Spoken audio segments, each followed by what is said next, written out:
It's Tuesday, September 20th. I'm buying some SPY 390 puts at 870, and I'm going to go, I'll show you why I'm doing this here. I'm doing it here at the yellow line. This is the 15-minute chart, and let me explain my basis for buying the puts right here at the yellow line about midday. First of all, let's zoom out a little bit to the daily chart and the weekly chart. First, on the daily chart, we do have an inside day at the moment.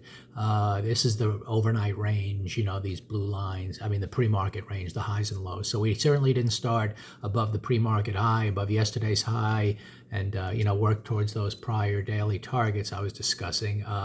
We didn't bounce off the pre-market lows and start up there either. If anything, we started a little lower, and we're kind of inside. You can see here we're red on the day so far, but it's still an inside bar. On the weekly chart, this is really my key, factor at the moment. I still think after this weekly broadening bar, we're gonna, even if we head higher, we're gonna test that low, and we didn't. Now we're into midday Tuesday already, and it could be an area to start finally turning to start heading towards that area. Yesterday we moved up a little bit. Today we're just inside. So what I see here, this is now the basis for the trade, even though it's a little aggressive, not as clear as other trades, but I'll keep my stops pretty tight if I'm wrong. What happened here, this is kind of what I'm really viewing. I discussed yesterday how we had this little broadening action. Well, if I drew it a little bit like up here, where there was a possibility to make one more, even though that could have been a potential failure up here. I said we had the chance for one more. This was a midday buy, and we worked up, and we kind of broadened up to that upside. And then after today's open, that kind of held below the low of the pre-market activity. You can see we're coming down to the midpoint of that whole megaphone, if you want to kind of draw it like that. So to me, we're still heading down now to take out those lows, and that's those weekly lows and everything else. So what happened was then, we have that action, kind of showing up in the morning. And then what happened here, the way I see it, is another smaller broadening area where we opened up lower, took out that little stop area of yesterday on the 15-minute chart. Then the intraday highs at that point, which also lines up with the bottom of the pre-market range. That becomes our next little level to monitor. And what happened was price broadened out above there. So it broadened out twice already today, taking out stops on this side, taking out that stops on this side, with the bias to me overall to be heading down here eventually. So to me, once it now came down, once I didn't see it hold up here and then have an ability to really rally back up to those pre-market highs, yesterday's highs, and we started down big again. To me, that shows two broadening actions in a day. Typically, you're not going to come down and get a third one, and then you're not going to go all over the place. So to me, I see this as the failure up here to break out higher on the day.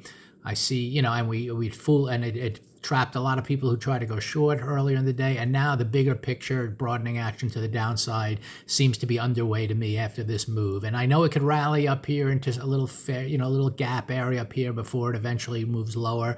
But given that we're just kind of pausing here, I'm going to play it here, and I'll use the highs of today as I guess a stop if it really rallies strongly. Like I said, that's what I don't anticipate.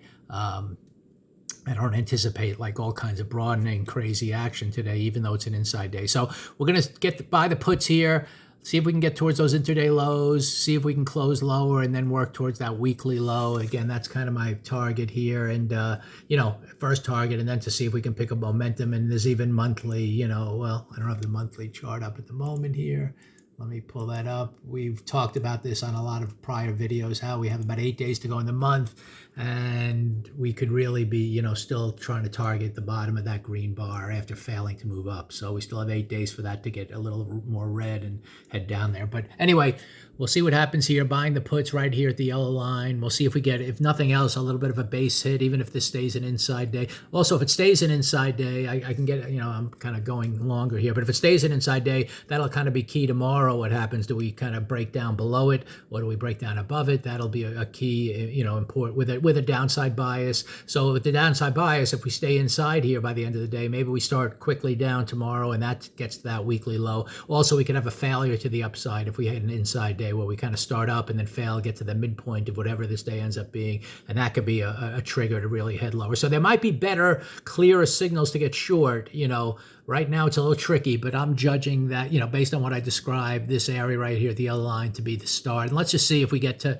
the lows of the day here. Because I think anyone who got long into this area also, they're going to set stops down here as well. So, you trapped a lot of people today. You trapped these people who, who sold early. It was just taking out stops. Anyone who got long above that breakout, they've been trapped. And now I think the bigger, broadening action is in play to head lower. But let's see what happens. And, low of the day first target, and then, back towards, we'll just see if we can get a lot of weakness into the afternoon here.